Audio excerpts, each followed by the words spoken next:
زبان تھم سی جاتی ہے، دل خون کے آنسو رونے لگتا ہے جب اس 4 سالہ یتیمہ کا انسان تذکرہ کرنا چاہتا ہے۔ عجیب مظلومیت ہے اس بچی کے۔ آپ یقین مانیں مقتل کے فقرے ایسے ہیں کہ پہلی سفر کو جب کاروان شام میں داخل ہوا ہے تو حکومتی سطح پہ عید کا اعلان کروایا گیا تھا۔ لوگوں کے درمیان نئے لباس تقسیم کیے گئے تھے، لوگوں نے دہکتے ہوئے کوئلے اپنی چھتوں پہ رکھے ہوئے تھے۔ اگر کسی کو کچھ نہیں ملا تو اس نے ابلتے ہوئے پانی کو اوپر سے پھینکا۔ اسی کے درمیان صرف اشارہ کرتے ہوئے ام حبیبہ کا واقعہ ہے کہ وہ کھجوروں کو لے کر آئی۔ تو اس سے پہلے کہ شہزادی سکینہ ان کھجوروں میں سے کچھ اٹھاتی، ثانیہ زہرا نے ایک جملہ کہا کہ بیٹا سکینہ، پہلے اس سے پوچھ لو کہیں یہ صدقے کی تو نہیں ہے۔ یعنی آل محمد پہ یہ وقت آ چکا ہے کہ صدقہ آل محمد کے سامنے پیش کیا جا رہا ہے۔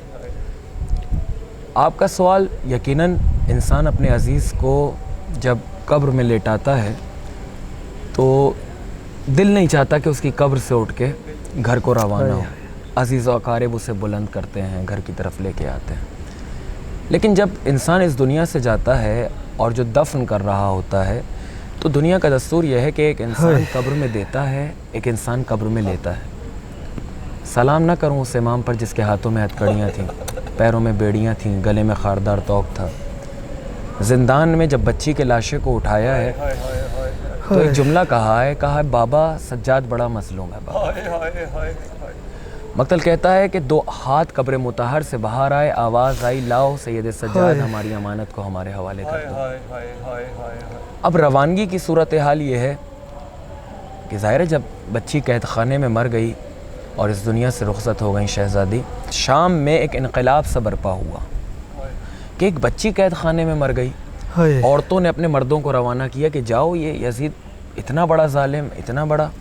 اب لوگ نکلے، اس نے فوراً اعلان رہائی کیا کہ آپ لوگ مدینے واپس جائیے۔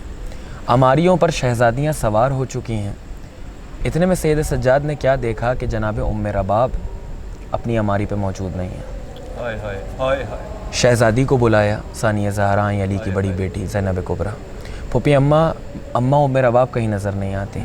یہ وہ بی بی ہے جس کی ایک گود کربلا میں اجڑ گئی، ایک گود زندان میں اجڑ گئی۔ چلو بیٹا سجاد چل کے دیکھتے ہیں۔ شام کی عورتیں گزر رہی تھیں تو شہزادی نے ان سے پوچھا کیا تم نے کسی بی بی کو دیکھا ہے یہاں سے گزرتے ہوئے؟ کہا ہم نے ایک بی بی کو دیکھا ہے جو قید خانے میں بیٹھی، قید خانے میں موجود۔ دیکھا سید سجاد اور زینب نے کہ ایک چھوٹی سی قبر ہے، اس قبر پہ ماں دونوں ہاتھوں کو رکھ کے بیٹھی ہوئی ہے اور یہ جملہ کہہ رہی ہیں کہ بیٹا سکینہ چلو رہائی مل گئی، چلو سکینہ بیٹی رہائی مل گئی۔ کس طریقے سے یہ ماں پہنچی ہے مدینے واپس، اور اس کے بعد جو شہزادی جب تک زندہ رہیں کبھی بھی سائے میں نہیں آئی، ہمیشہ دھوپ میں بیٹھی رہیں۔ عجیب معاملہ یہ ہے کہ اگر یہاں پر اس وقت ہماری ناموس موجود ہوں اور کوئی اشارہ ان کی طرف کر دے اور ان کے نام کو لے کر مجمع سر عام میں تعارف کرائے تو یہ بات انسان کی غیرت کو گوارا نہیں کرتی۔ میرا مولا سجاد یہ دیکھتا رہا، شہزادیوں پر انگلیاں اٹھا اٹھا کے اشارہ کرتے رہے، عشقیاں شہزادیوں کے ناموں کو پکارا جاتا رہا۔ بس ایک روایت پہ میں اپنی بات کو تمام کروں کہ جب یزید کے دربار میں یہ کاروان آیا ہے تو ایک رسن تھی، 12 بیبیاں تھیں، سب کے بازوؤں پہ رسی باندھی گئی تھی، سکینہ کے گلے میں رسی باندھی گئی تھی۔ یزید کے سامنے ایک تشت رکھا ہوا تھا، اس تشت پہ کپڑا تھا۔ یزید نے کہا میں نے سنا ہے کہ حسین کی ایک بیٹی ہے جس کا نام ہے سکینہ۔ لعین نے اشارہ کیا ہاں وہ بچی یزید دیکھ رہے ہو وہ سکینہ ہے۔ کہا سکینہ آگے آؤ، مجھے تم سے کچھ باتیں کرنی ہیں۔ بچی آگے نہیں بڑھی۔ خوری نے تازیانے کو اٹھایا، آگے بڑھا۔ سید سجاد نے کہا لعین دیکھتا کیوں نہیں، 12 بیویاں ہیں، رسی ایک ہے۔ سکینہ کی رسی کو ڈھیلا کیا گیا، شہزادی آگے بڑھی۔ کہا سکینہ میں نے سنا ہے تمہارا بابا حسین تم سے بڑی محبت کرتا تھا۔ کہا میرا بابا مجھ سے بڑی محبت کرتا تھا۔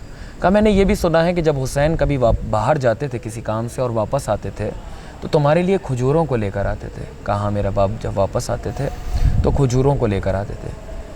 یہ جملہ کہنے کے بعد اس نے کہا سکینہ یہ تش دیکھ رہی ہو اس کے اندر کھجور موجود ہے، آؤ سکینہ آگے بڑھو کھجوروں کو لے لو۔ اب شہزادی نے سید سجاد کے چہرے کو دیکھا، سید سجاد نے کہا سکینہ آگے بڑھو ورنہ لعین تازیہ نہ مارے گا۔